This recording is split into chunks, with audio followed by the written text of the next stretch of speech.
Salut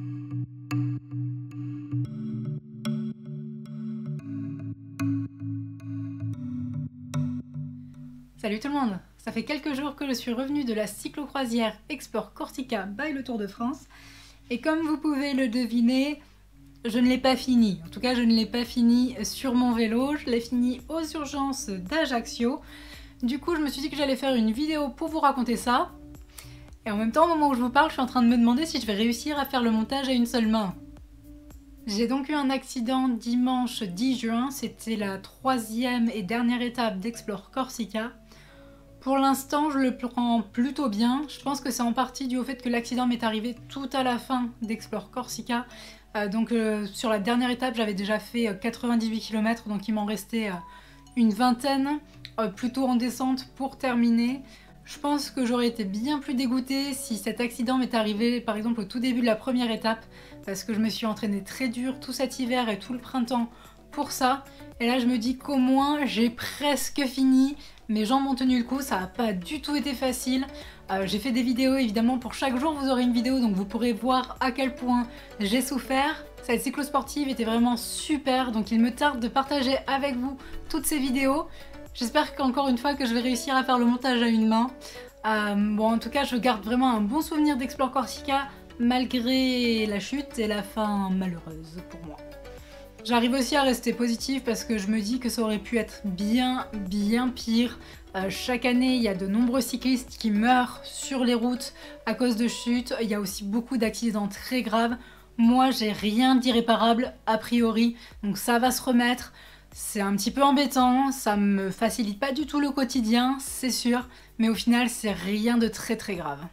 Je ne sais pas exactement encore tous les dommages qu'il y a au niveau matériel. Par exemple sur mon vélo, je sais pas s'il y a des choses par exemple qui sont juste débranchées ou alors si ça fonctionne vraiment plus. Mon casque a pris un gros pet, mes vêtements pareil. Si ça vous intéresse un petit peu que je vous montre l'état de mon équipement après cette chute, dites-le moi en commentaire, je serais ravie de vous montrer à quel point c'est utile d'être bien équipé. Je vous raconte un peu comment ça s'est passé. Donc c'était lors de la troisième étape, j'avais déjà fait 100 km sur cette étape et au total sur les 3 jours j'avais déjà fait plus de 300 km avec plus de 7000 de dénivelé positif. Et au moment de ma chute, je me trouvais dans une descente peu pentue et en plus j'allais pas très vite. En plus on venait de s'arrêter parce que Romain avait déraillé, donc on venait tout juste de redémarrer, donc j'allais tranquillement. Et en fait une guêpe m'a piqué, donc je m'en suis aperçue à cause de la douleur. La douleur m'a scié, donc elle m'a piqué ici. J'arrive pas trop à vous montrer parce que je ne peux pas bouger mon bras. Mais elle m'a piqué du coup au niveau du bras. Ça me fait encore mal, ça me gratte encore. La douleur était vraiment insupportable. Quand j'ai regardé, en fait, il y avait toujours la guêpe, il y avait toujours le dard attaché. Donc j'ai vraiment essayé de freiner rapidement pour pouvoir l'enlever. J'étais vraiment très mal. En fait, j'étais plus trop lucide avec la douleur, etc. Et du coup, malgré le fait que j'ai freiné, je suis tombée assez fort.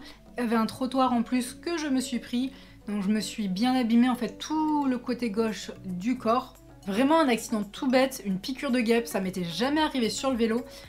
Et en fait je pense que c'est pas si rare que ça parce que sur les 3 jours d'Explore Corsica, donc on était environ 400 cyclistes, il y a eu 4 rapatriés par les services médicaux et sur ces 4 personnes, on était 2 à être tombés à cause d'une piqûre de guêpe.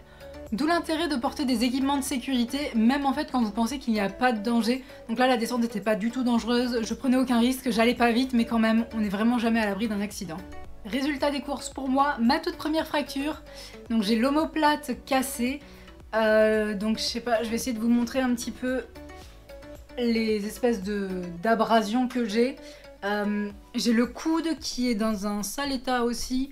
J'ai des plaies qui sont pas belles du tout au niveau du coude. J'ai le genou qui a beaucoup morflé. J'arrive à marcher mais en boitillant. Je me suis aussi explosé la hanche gauche. J'ai un bleu, c'est tout noir, etc. Mais ça fonctionne toujours. Mon genou, voilà, j'arrive quand même à marcher. Ma hanche, voilà, ça ne me dérange pas pour me déplacer. Donc c'est globalement beaucoup de contusions, etc. Et une fracture qui, elle, m'handicape vraiment. J'ai aussi la main de ce côté-là, la main gauche, donc qui a pris assez cher, donc j'ai la main encore un peu gonflée, etc., qui est douloureuse. Au niveau de la main droite, j'ai l'index, donc j'ai une partie de mon ongle qui a été retournée, donc ça fait très mal. J'ai le doigt aussi qui a bien pris. Donc voilà, je souffre, La douleur est quand même supportable, contrairement au moment où je suis tombée, parce que j'ai jamais été aussi mal de ma vie. Dans le camion, ils ont dû me filer de la morphine et pas qu'un peu, parce que j'étais vraiment très mal. Voilà donc les nouvelles à la suite d'Explore Corsica et de ma chute.